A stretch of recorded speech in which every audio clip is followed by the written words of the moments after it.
CO2 fire extinguisher অর্থাৎ carbon die oxide, এই extinguisher কিভাবে ব্যবহার করবেন। প্রত্যেকটা এক্সটিংগুইশারের ব্যবহার সেমই, একই রকম। তো এটা কিভাবে করবেন এটাও দেখায়। তো এটাও এক্সটিংগুইশার যেখানে আছে, প্রথমে এক্সটিংগুইশারটা নিয়ে আসতে হবে আগুনের কাছে। তারপরে এই যে সেফটি পিন আছে, এই সেফটি পিনটি টানলে খুলতে হবে।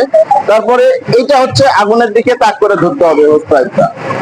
এই হোস পাইপটা ধরার উপায় হচ্ছে এটা ধরতে হবে। এটা অন্য কোনো জায়গায় ধরা যাবে না, উপরে বা নিচে কোনো জায়গায় ধরা যাবে না, এটা ধরতে হবে। যেহেতু ধরার জায়গা দিয়েছে, এখানে ধরে এটা ব্যবহার করতে হবে। তো প্রথমে সেফটি পিনটা টান দিয়ে খুলতে হবে। খোলার পরে হোস পাইপটা আগুনের দিকে তাক করে ধরতে হবে।